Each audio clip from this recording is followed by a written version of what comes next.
Nearly 650 CMSD teachers face possible unemployment, and 7 school buildings will close at the end of the school year after the Board of Education approved a list of recommended budget cuts to save nearly $73 million. But that list actually looks a bit different now than it did when it was first handed to the board in March. We asked Interim CEO Peter Raskind how much of an impact community input had on those recommendations.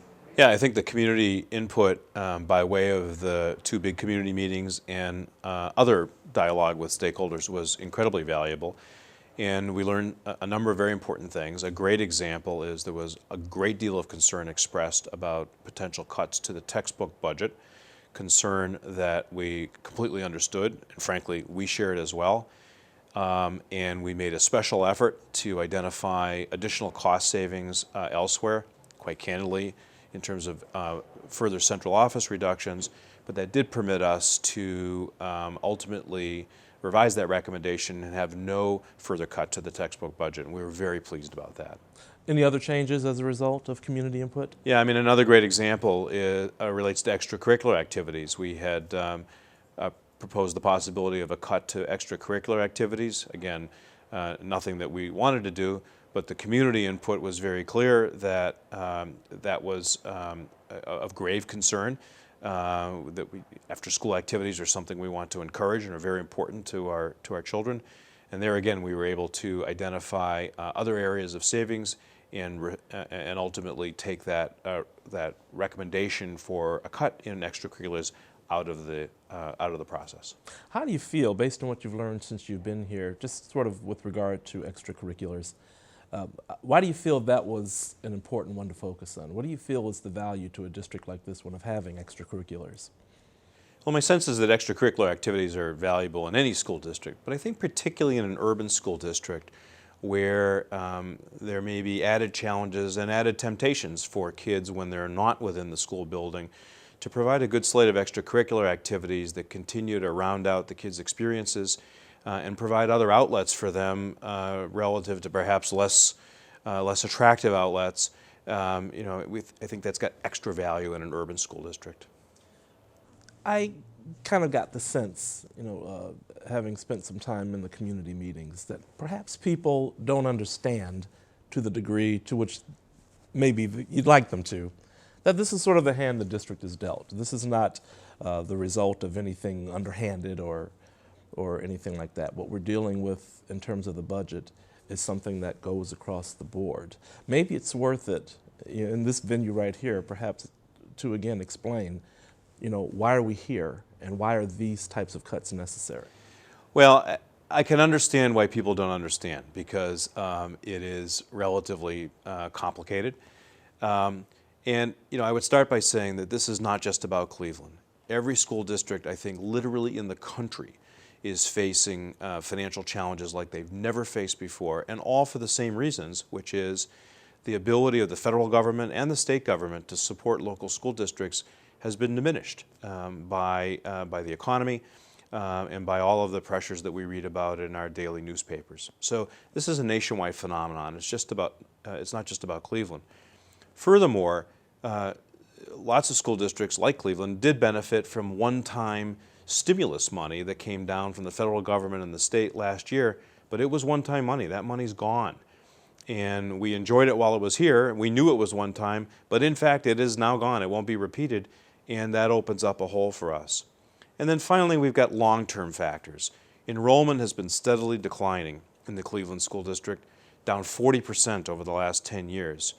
We gain revenue for each student that we actually have in our system. Every time we lose a student, of course, we lose some revenue. Property tax values have been falling because of the housing crisis and the recession.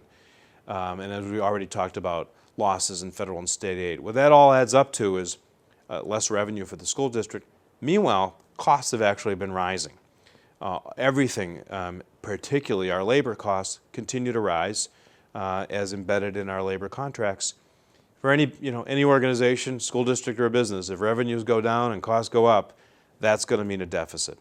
And that's exactly what we're facing, and it has to be addressed. There is a fairly widespread belief, or at least the hope, that some of the teachers who are laid off as a result of the board-approved recommendations will be brought back, but we keep hearing the phrase permanent layoffs.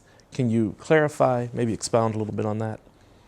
Well, I think our hope is that if we're able to identify and realize additional savings that we haven't yet seen and haven't yet described, that we will be able to call back a number of the teachers who have been notified of layoffs. On the other hand, I would say, are we expecting that we would be able to call back all of those teachers? Or to be even more pointed, do we think that we would want to call back all of those teachers, even if we could? I think the answer is probably not. I think the reality is that as enrollment shrinks, we have to be continuously right-sizing the district in terms of our physical facilities and our teacher population. And that's a painful and difficult fact, I think, to talk about, but I do think it's a fact. So, yeah, I think we would hope that circumstances evolve in such a way that we can call back some of those teachers. I think it's very unlikely we'll call back all of them. The discussion of cuts continues as we look at central administration. What are the plans for central administration? How many cuts are we talking about? Who is affected? And perhaps how did you reach the conclusions on that level that you reached?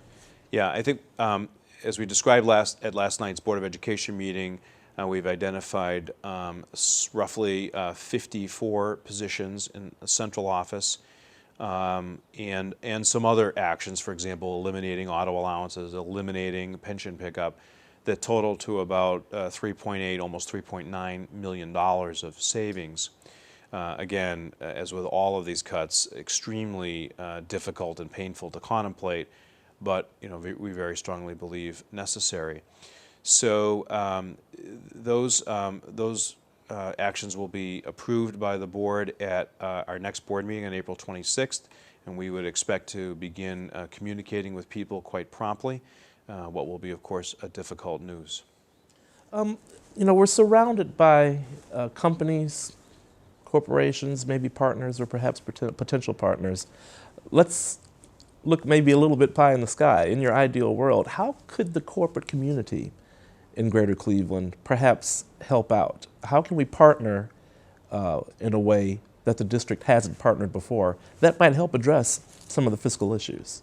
Yeah, it's a great question, and I don't have yet a terrifically well-formed answer. I'm actually just beginning to kind of focus on that issue and start to think about it. One of my early observations in the time I've been here is I don't think we're always an easy partner to work with. I think not because we're not well-intended, I think we're very well-intended, but I'm not sure that we've organized as well as we could to be a good partner to everyone who wants to partner with us. And of course, those partnerships are sometimes about money, sometimes they're about programs and other services. They can take various forms. But I think there's lots of support out in the community for the Cleveland schools. There's lots of interest in helping the Cleveland schools. I don't think it's realistic for us to think that somehow we can just get corporations to write checks, give us the money, and walk away. I don't think they will do that, and I don't actually think they should do that. They want to work with us. I think they're willing to be financially supportive. I think they're willing to be supportive in other ways, but there's got to be a sound partnership, and that means we have to be organized and configured and ready to engage in sound partnerships. And I think actually we have a little work to do to be better at that than we have been. I wanted to start out on a relatively positive note, so I hope to end on a relatively positive note. You said to the central administration staff when you met with that group that you feel the district is on the right track in spite of everything that's happening. From your standpoint, things aren't looking that bad in terms of progress. Can you expound on that a little bit? Yeah, I very much believe, as I have from the moment I arrived, and I believe it no less today, a couple of months later, that the district is on the right track, that we are making progress.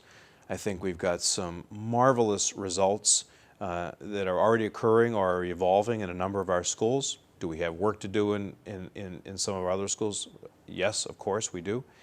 But the point is, I do think we're making progress. Now, we face some very difficult financial challenges. We have no choice but to meet them. We've crafted some recommendations to do that, and they're going to be difficult and painful to implement. But that doesn't change the fact, I think, that we've got a group of very talented, very committed educators who are, in fact, making progress. And I just don't have a doubt in my mind that we're going to continue to make progress toward the goal of doing a better and better job of educating Cleveland's children. The district leadership's continuing fiscal discussions still include talk of a possible levy. Of course, we'll keep you updated on the district's budget situation as developments occur. Reporting for CMSD, I'm Brian McIntyre.